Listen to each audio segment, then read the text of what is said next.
Hello everyone, welcome back to my channel. आज की class में हम करेंगे क्लास 9 बिहाई बुक का chapter the sound of music का second part, that is shehnai of Bismillah Khan, और डिस्कस करेंगे इसके NCERT question answers.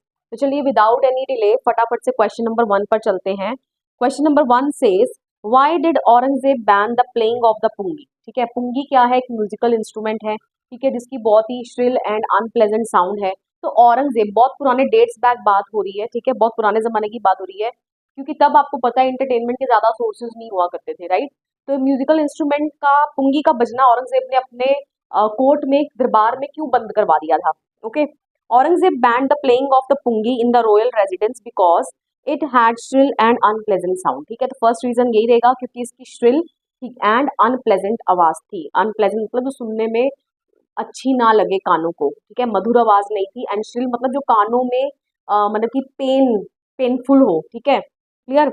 It was regarded more as a noise maker than a musical instrument. ठीक है, तो पुंगी को किसकी तरह देखा जाता था? नॉइज मेकर की तरह, कि अगर ये बजने लगेगी ना तो शोर शराबा ही मचने लगेगा, ठीक है। एंड इसको म्यूजिकल इंस्ट्रूमेंट नहीं देखा जाता था, क्योंकि म्यूजिकल इंस्ट्रूमेंट कैसे होते हैं? जिनकी आवाज अच्छी हो, सुनने में कानों को अच्छी लगे, राइट।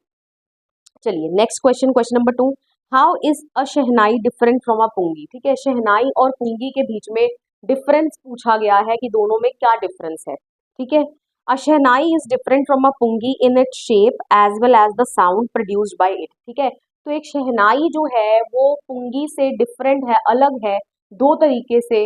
एक तो उसकी शेप भी बिल्कुल पुंगी से अलग है, एंड सेकेंड जो आवाज प्रोड्यूस करती है शहनाई, वो भी पुंगी से बिल्कुल अलग है। Okay, a shehnai is longer than a pungi and is made of hollow stem with 7 holes on it. Okay, तो जो शहनाई है वो क्या है? Longer and broader. ठीक है, मैंने ब्रॉडर वर्ड यहाँ मिस कर दिया, आप वो भी लिख सकते हैं कि शहनाई जो है वो साइज में पुंगी से क्या है? लॉन्गर, ठीक है, लंबी है, एंड ब्रॉडर, ठीक है, चौड़ाई में भी क्या है? उसका जो स्टेम है hollow stem.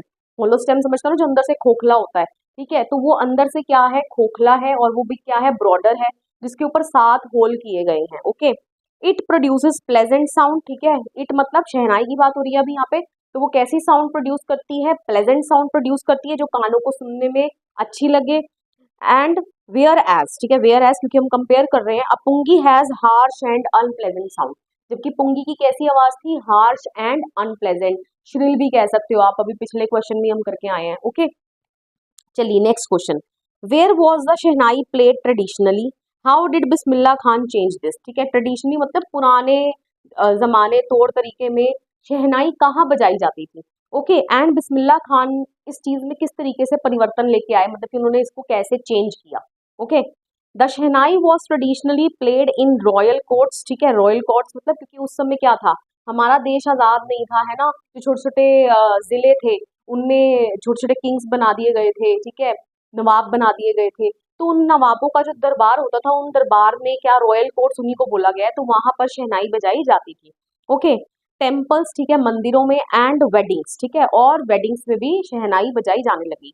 Ustad Bismillah Khan change the tradition by bringing it on to the classical stage. ठीक है, तो बिस्मिल्लाह खान ने इस ट्रेडिशन में, इस संस्कृति में एक चेंज लेकर आया, शहनाई को क्लासिकल स्टेज पर लाकर। ठीक है, क्लासिकल स्टेज समझते हैं ना उसको, एक फेम दिलवाकर, ठीक है, क्लासिकल स्टेज जहाँ सभी ऑडियंस जो है उस म्यूजिकल इंस्ट्रूमेंट को सुन रही है, ठीक है, कोई परफॉर्म कर रहा है, that is classical stage. Okay, चलिए next question number 4, when and how did Bismillah Khan get his big break. ठीक है, तो बिस्मिल्लाह खान को कब और कैसे बिग ब्रेक मिला। ठीक है, बिग ब्रेक मतलब मैं पहले आपको मतलब समझा दूं, बिग ब्रेक का मतलब होता है ऐसा गोल्डन चांस, गोल्डन अपॉर्चुनिटी, जिसके बाद आपका करियर पीक पर ही जाता रहे, मतलब कि उसमें प्रोग्रेस ही होता रहे। ओके, आप सक्सेस की ओर बढ़ते रहें। ओके, तो बिस्मिल्लाह खान को ऐसा बिग ब्रेक कब मिला? तो Bismillah Khan got his big break with the opening of the All India Radio in Lucknow in 1938। ठीक है, तो ईयर तो आपको याद रखना पड़ेगा। तो देख लीजिए, सब कुछ अभी आज़ादी के पहले की बात हो रही है, 1947 में तो हमें आज़ादी मिली है, तो 1938 में जब ऑल इंडिया रेडियो, ठीक है, खुला, तो उसमें बिस्मिल्लाह खान को क्या मिला? बिग ब्रेक मिला। Why? Because he became often heard shehnai player on the radio. ठीक है, तो यहाँ मैंने लिखना भूल गई हूँ मैं, आप लिख लीजिएगा, इस लाइन को ऐड कर लीजिएगा, that he became a often heard shehnai player on the radio. ठीक है, शहनाई प्लेयर मतलब अक्सर उनको आए दिन रेडियो पर वो शहनाई उनकी सुनाई देती थी। Okay, question number 5, where did Bismillah Khan play the shehnai on 15 August 1947? ठीक है, 15 अगस्त 1947 आपके लिए एक हिस्टोरिक डे है। ठीक है, एक ऐतिहासिक दिन है, आपको इसके बारे में पता होना चाहिए क्योंकि इस दिन हमें आज़ादी मिली थी। Why was the event historic? तो इस इवेंट को हिस्टोरिक मतलब ऐतिहासिक क्यों कहा गया? ओके, तो Bismillah Khan played the shehnai on 15 August 1947 at Red Fort. ठीक है, लाल किले पर उन्होंने शहनाई बजाई थी। He became the first Indian to greet the nation with his shehnai. ठीक है, तो वो पहले ऐसे भारतीय बने जिन्होंने शहनाई से अपने नेशन को ग्रीट किया मतलब वेलकम किया। Okay, he poured his heart out into Rag Kafi to an audience which included Pandit Jawaharlal Nehru, who then gave his famous Trust with Destiny speech. ठीक है, तो उन्होंने poured his heart out into Rag Kafi का मतलब है कि उन्होंने पूरे, क्योंकि हमें पता है कि Bismillah Khan was the one who invented ragas on शहनाई। ठीक है, उन्होंने राग जो थे वो इन्वेंट करे थे शहनाई पर, जो अर्लियर क्या कंसीडर किए जाते थे बियॉन्ड द रेंज ऑफ शहनाई, की शहनाई पर ही तो राग बज ही नहीं सकते, लेकिन बिस्मिल्लाह खान ने उनको इन्वेंट कर दिया। ठीक है, किसके ऊपर? शहनाई पर, राइट। तो बिस्मिल्लाह खान ने अब कौन सा राग गाया? वो राग का नाम लिखा है राग काफी, जिसमें उन्होंने अपना पूरा दिल लगा दिया, मतलब कि पूरे दिलो जान से वो राग उन्होंने बजाया। ठीक है, किसको सुनाया? वो टू एन ऑडियंस। ठीक है, ऐसी ऑडियंस को जिसमें कौन बैठे थे? हमारे फर्स्ट प्राइम मिनिस्टर भी बैठे थे, पंडित जवाहरलाल नेहरू।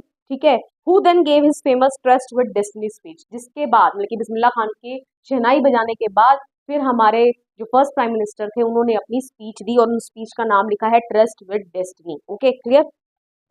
चलिए, question number 6, why did Bismillah Khan refuse to start a shehnai school in the USA?